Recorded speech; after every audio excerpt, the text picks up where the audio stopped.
Tiatira es la cuarta iglesia que se menciona en Apocalipsis. Va a ir del periodo del 538 y va a durar hasta el 1555 después de Cristo, cuando surge el movimiento de la Reforma. En esta era también vamos a ver la iglesia en el desierto. En Tiatira tenemos a la iglesia de Dios bajo la dura opresión papal durante la Edad Media. La iglesia de Tiatira representa a la iglesia de la Edad Media. La iglesia estaría inundada de falsas doctrinas y persecución por causa de la fidelidad a Dios y su palabra. Tenemos aquí también que estaba el templo de Apolo, era hijo de Zeus, o también se le mencionó como hijo de Dios. En esta ciudad también había una industria textil de púrpura y carmesí. Y se menciona a Jezabel. ¿Quién fue Jezabel? Fue una adoradora del dios fenicio Baal. El rey Acab la tomó por esposa, aunque Dios había prohibido expresamente el matrimonio con los paganos, introdujo la adoración de Baal en Israel, a pesar de que se supone que se hace en el nombre de Jehová.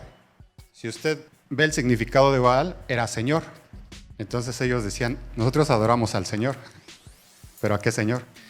Tenemos a Jezabel, que representa en la Biblia a una mujer, una iglesia.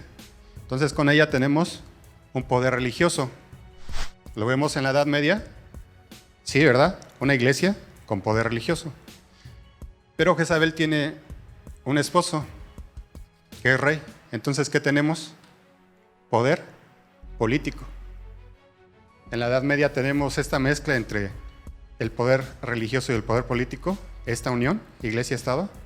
Sí, ¿verdad? Porque Roma tenía en sujeción a los reyes europeos. Y si ella les decía que tenían que hacer algo, ellos se tenían que sujetar. Dios no aprueba este tipo de unión. Si usted ve, en el Israel antiguo siempre hubo una separación de poderes. Tenemos este largo periodo de 1260 años de opresión papal. La escritura habla de 1260 días, pero la otra vez vimos un periodo profético día por año, que si lo aplicamos nos da exactamente 1260 años y que empiezan en el 538 después de Cristo hasta 1798, cuando el Papa es apresado por orden de Napoleón y es llevado cautivo por el general Berthier. Es un periodo que ya se cumplió, que está profetizado. Bueno, tenemos la iglesia en el desierto.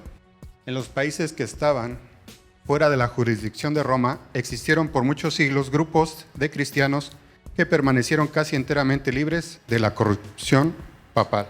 Hubo lugares donde no llegaba el brazo opresor de Roma y donde ellos eran guiados en sus vidas religiosas, en sus vidas de fe, solamente consideraban la Biblia como la única regla de fe y adhiriéndose a muchas de sus verdades. Creían estos cristianos en el carácter perpetuo de la ley de Dios y observaban el sábado del cuarto mandamiento.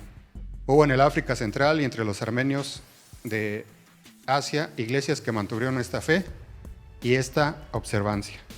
¿Usted recuerda ese pasaje donde un etíope va leyendo al profeta Isaías y se le acerca a Felipe, lo evangeliza y es bautizado, ¿verdad? Bueno, pues en esa parte donde no llegó el brazo de Roma, había cristianos en Etiopía que guardaban los mandamientos y en particular el cuarto. Entonces, ¿hubo iglesia que siguió la verdad bíblica? Por supuesto que sí. Hubo una iglesia en Antioquía que estuvo ahí por más de 6 siglos transcribiendo las escrituras hasta que llegó el Islam y tuvieron que irse a la parte de Europa. Entonces hay muchas cosas que no sé por qué nos enseñan, sobre todo en las iglesias cristianas, pero es parte de nuestra herencia en el Señor. Uno puede ver claramente que la fe apostólica siempre ha existido. En todos los tiempos se ha guardado la fe que viene de Jerusalén. Más entre los que resistieron las intrusiones del poder papal, los valdenses fueron los que más sobresalieron. ¿Ha escuchado usted de ellos?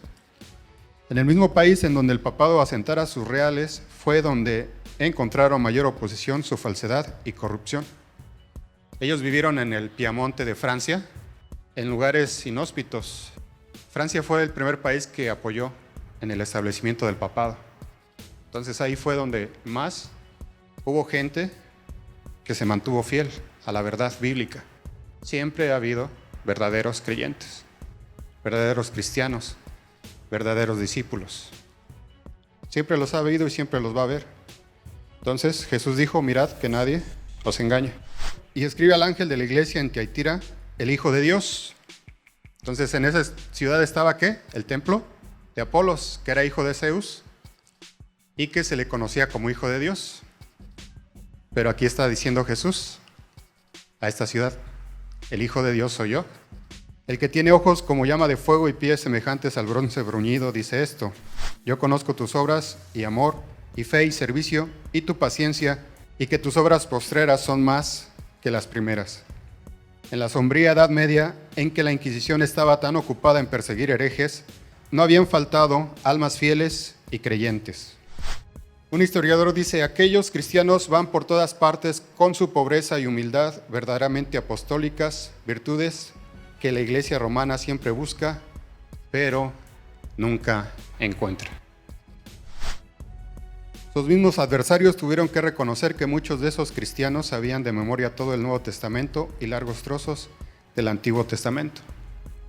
A veces uno puede apenas recitar con trabajos un verso, pero era gente piadosa, gente que estudiaba las Escrituras, que las aprendía de memoria, que las escudriñaba, que son un ejemplo para los cristianos de hoy día. Pero tengo unas pocas cosas contra ti, que toleras que esa mujer Jezabel, que se dice profetiza, enseñe y seduzca a mis siervos a fornicar y a comer cosas sacrificadas a los ídolos. Jezabel, que representa a una iglesia, está diciendo que es profetiza. Según esto, está declarando la palabra de Dios, porque eso es profetizar. Pero en realidad está llevando al pueblo a fornicar, espiritualmente, no de manera literal. Lo está llevando a adorar lo que no es Dios. En todo ese periodo, la adoración tiene que ver con lo que no es Dios. Lo creado por los hombres no es Dios, por sus manos no es Dios. Lo que está en la creación no es Dios, pero el hombre, alejándose de Dios, ha buscado adorar la creación antes que el Creador. Apocalipsis 2:21, y le he dado tiempo para que se arrepienta, pero no quiere arrepentirse de su fornicación. Dice Jeremías, hemos querido curar a Babilonia, pero no ha querido. Este sistema no quiere ser sanado. Ahí usted no va a encontrar palabra de Dios. Entonces la pregunta es, ¿tenemos sus enseñanzas por verdad? ¿Hemos hecho una exhaustiva investigación de lo que enseñamos? ¿Hemos hecho como Lucas dice, que él investigó todo diligentemente desde su origen? Tenemos que ver que no tengamos ninguna enseñanza de esta iglesia que dice ser iglesia de Cristo, pero realmente es una mezcla entre paganismo y cristianismo. Apocalipsis 2:22, he aquí, yo la arrojo en cama y en gran tribulación a los que con ella adulteran, si no se arrepienten de las obras de ella. Muchos dicen seguir a Dios, pero realmente están unidos con esta iglesia. Están adulterando espiritualmente. Ya no están siguiendo al Señor que los salvó, sino a las enseñanzas de hombre. Ella era hija del rey pagano Etbaat de Sidón, ardiente devota de Baal y Astarte. Entonces tenemos adoración solar en este sistema, en esta iglesia. No hay adoración al Dios vivo y verdadero. Estuvo casada con el rey Acab de Israel con el fin de paganizar a Israel. Entonces esta iglesia, que se juntó con los poderes del mundo, con los poderes políticos que gobernaban al mundo en ese entonces, hizo que el pueblo de Dios, que la iglesia, aquí denominado Israel, se paganizara. ¿No estaremos viviendo algo similar? Que esta iglesia busque unirse a los poderes de este mundo para que volvamos a la Edad Media y ya tenga la supremacía como lo tuvo en ese tiempo. Al mismo tiempo procuró terminar con los profetas del Señor, especialmente con Elías. Al final sufrió su castigo. En estos tiempos tiene que haber hombres como Elías que no doblan sus rodillas ante Baal. Y este sistema es heredero del culto a Baal, porque lo que predomina en este sistema es la adoración solar. La historia de Jezabel es una parábola de la historia eclesiástica. Durante aquella época del terror papal, cuando la supremacía eclesiástica diezmaba por guerras, persecuciones a muchas vidas.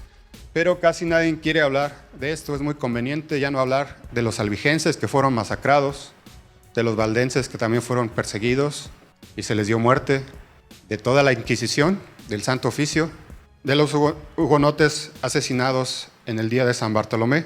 Es muy conveniente olvidar la historia, pero nosotros no podemos olvidar lo que claramente escrito está y nos muestra en símbolos la profecía, lo que iba a acontecer, lo que ha acontecido y lo que acontecerá. Y a sus hijos heriré de muerte, y a todas iglesias sabrán que yo soy el que escudriña la mente y el corazón, y daré a cada uno según vuestras obras.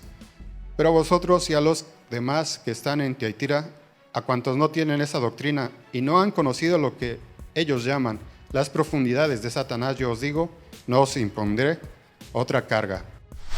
Pero lo que tenéis, retenerlo hasta que yo venga.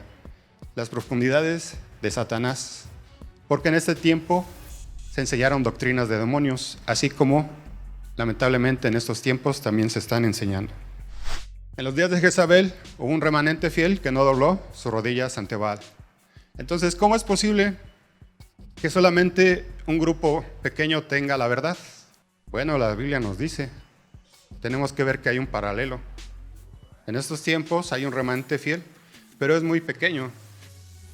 A los profetas rechazaron su testimonio y ellos declaraban la palabra de Dios, la palabra de verdad. Cuando vino Jesús pasó lo mismo. No creyeron en su palabra. Y con los apóstoles pasó de igual manera. No creyeron en su palabra.